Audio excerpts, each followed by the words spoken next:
Hello, Dr. Jane here, and welcome to the Making Habits Stick workshop. If you're ready to finally make behavior changes you've been yearning for, then this is the place to be. I've been a therapist helping others create healthy habits for over 15 years. And this is our third video, how to create healthy, supportive, positive beliefs. I think you're going to love it. And thank you for your comments. I've appreciated hearing how these videos have helped you and told you things about your brain you never knew before. My favorite comments have been some of you having more compassion for your struggles and creating new habits. Now, if you missed the first two videos in this series, I highly recommend you stop right now and go watch them. You really are required viewing for anyone who wants to learn why new habits are so hard and foolproof ways to create them. I want you to get the full value of this workshop, so go watch those videos in order, and don't worry, I'll be waiting for you. In the first two videos, I taught you 3 powerful ways to make habits stick and how to recognize those nasty self-sabotaging beliefs that often stop us from doing the very thing we want to do. And I shared what's possible, how to pay attention to your thoughts and actions to make new habits to take better care of yourself, reduce your stress, and feel confident. Today, I want to show you how to solve the problem of those self-sabotaging beliefs and how to use statements to rewire your brain so you can create helpful, supportive beliefs to foster new habits. Okay, so this video is all about affirmations that work, and it's about facing your internal resistance so you can rewrite old limiting beliefs and create beliefs that lead to feeling better and make you like yourself more so you can take better care of yourself the way you've always wanted to. Once you know how to create affirmations that don't want to make you throw up, you can stop feeling like a failure and be proud of your ability to complete what you set out to do. When you have the ability to follow through on your goals, then you can finally make those changes to reduce your stress and take time for yourself without guilt. In order to make habits stick, it is important to focus on what thoughts you want to believe and craft statements that make it easier to actually create those beliefs and practice them. I'll show you how to do this. The important things most people don't talk about is that not all affirmations work for everyone. I finally learned this about 5 years ago when I decided to try affirmation statements after having had them be a total failure in the past. I first learned about affirmations about 20 years ago, and I decided to try them because I was just out of grad school with a mountain of debt. I needed money help. So I said something like, "I'm rich," and imagined myself owning a beautiful house on the ocean. Instead of bringing me untold riches, I felt like a liar and a loser. I continued to worry about money. I mean, seriously, I was using statements meant to make my life better, and instead, I felt like even more of a failure because everything I was reading said they were like a miracle, and I just felt awful. So I hated affirmations because they made me feel like crap. Then about 5 years ago, I decided to try them again. This time, I did them differently. Instead of saying statements that totally fell out of the realm of my current reality, I crafted ones that felt like a bit of a stretch without bringing crushing doubt in their wake. The secret is to notice how your body feels when you say a statement. If it makes you feel worse, it is too big for you to believe. If it makes you feel a little nervous and a little excited or hopeful, it is the statement for you. Here are my 3 favorite ways to create an affirmation. First, say, "I'm the kind of person who." Now, I learned this affirmation when I was out on the East Coast getting some coaching. And the coaching classes started at 8 a.m. And I'm a West Coast person. And I'm not a morning person, right? So classes started at 8. Which was 5 my time, which means I had to get up at like 3:30 or 4 to get there on time. So usually I would go there without exercising, sit all day, and then we'd all go out for dinner, and then I'd go to bed exhausted. And I'd wake up the next morning and still feel kind of crappy because I wasn't moving my body. But luckily this time I was visiting my friend Melissa before I went to the program. And we were out for a walk, and I was telling her my dilemma of like, I want to exercise before I go into the coaching, but I don't like getting up early. So she gave me this affirmation. She said, "Say, I'm the kind of person who likes to get up in the morning to exercise, or I'm the kind of person who gets up in the morning to exercise. Well, as soon as I heard that, it felt good to me. I thought, well, yeah, I am the kind of person who likes to exercise. So I kept saying it all day. And then before I went to bed at night, I said, I'm the kind of person who wants to get up early to exercise. So I set my alarm for 3 a.m. my time. And I went to bed and I woke up when my alarm went off and I thought, I'm the kind of person who wants to exercise in the morning. So I got up and I walked for half an hour, and all the rest of the day, I felt so much better. I was more alert, but most importantly, I did what I wanted to do. I did some self-care, so I knew my day would go better.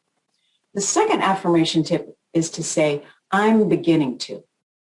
Now, why this one works, and actually all three that I'm giving to you today, is that they are less of a threat to the ego than I am rich, or I exercise every single morning, or I'm the kind of person, or I run marathons when we don't even run 3 miles. So when we say things like I'm beginning to, it kind of slips by the ego.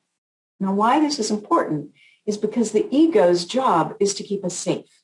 And it does that by doing everything it can to help you not change. Because if you do everything the same, whether you're miserable or not, your ego knows it can keep you alive because it's already lived through it again. When you do something new, the ego's like, I don't know if we'll live. How are people going to react? Maybe people will make fun of me. Maybe I'll fail totally. So the ego's job is to keep you doing the same things.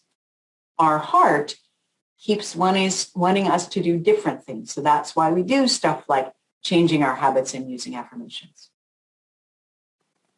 I used this with money. I would say, because I grew up with a lot of limiting money beliefs. So I would say, I'm beginning to feel like I have more money. I'm beginning to feel like I have enough money. I'm beginning to feel like I can pay bills easily this month. I'm beginning to feel like I have enough. I'm beginning to feel like I can actually relax around money. Now, when I say those statements, they feel good. They literally relax my system rather than the I'm rich, which just, tensed me up and made me feel like a liar. So far, you've gotten I'm the kind of person who, and I'm beginning to. The third tip I want to use is I want to want. This one may be the most powerful tip I've given you this workshop. Many of us don't feel we deserve to want. For most of my clients, they kind of freeze when I ask them what they want. It's not been something allowed in their life. But I want to want feels good. They can feel the truth of that statement. When that becomes comfortable, then they move to I want to. If you're not allowed to want what you want, start using I want to want and notice the shifts that occur. After a time of saying I want to want, you will start to notice yourself allowing yourself to want things. It's okay to want what we don't have. The problem occurs if we then feel bad because we don't have them. This is what happens for most people. It certainly is what I used to do. Think about it. If we keep feeling bad when wanting things we don't have in our life, after a while, we're going to stop wanting them because who wants to feel bad? So we stop wanting. After practicing want to want and then moving when it felt good to I want, now I can want things and enjoy the pleasure of just wanting them. It doesn't feel bad that I don't have them. I simply feel good about the thought of having them in my life. The brilliance of this is we want things because we think they'll make us feel better. So if we feel good, it's just the thought of them. We've already met our goal. So here's a tool to make that affirmation for you even more powerful. It helps you to figure out if the statements you're creating are helping you or hurting you.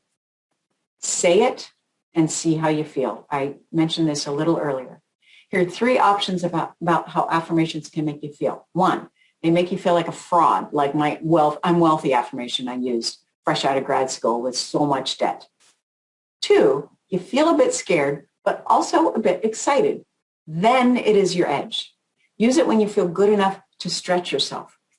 If it feels good, yes, say it and feel how good it feels. When we feel the result of our thoughts in our bodies, it fires more neural pathways. When it begins to feel normal, it's time to tweak your affirmations so you're stretching yourself again. The success my clients have gotten have been amazing. I have a client who's a very successful entrepreneur, and she helps businesses be more effective. She spent her life serving others, not really asking what she wanted. She spent her time and energy figuring out what her clients, family, and friends needed, but not what she wanted. Her health began to suffer, and she was feeling the toll of not paying attention to what was healthy for her. So we worked together to figure out what her old limiting beliefs were and slowly but surely replace them with ones that were healthy for her. She ended up working fewer hours, being less stressed about deadlines and her performance while improving her productivity, client satisfaction, and self-care. That's the goal. One of the limiting beliefs people often express is, Jane, I've tried so many things so many times and I just can't seem to change. Or they believe they're too stuck or too old for change. The problem is they're trying the wrong things the wrong way. They were trying tools that were not set up for them, their life, and their old family rules. So this has been awesome, fun, and rewarding creating and sharing these videos with you. I've been getting great comments and hearing about the changes you're already seeing in your lives. I know these free videos have already made a big impact on many people who have been commenting. Maybe it's even helped you. Now, you may be wondering what it takes to break the loop of old ways of being.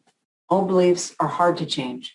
Our brains are wired with old beliefs and habits from years of experience and hurt. Change, even good change, feels scary. And change can be hard to do alone. If you're looking for support to get you over the hump of years of limiting thoughts and want to take the next step, I've put together a special offer. A course called Simple Self-Love for Overdoers, Overachievers, and Overgivers. I'll be opening the course soon, and we'll enroll a new class, and then we'll have to close the registration so we can start the program. I'll have lots of details about the Simple Self-Love course and how you can get started.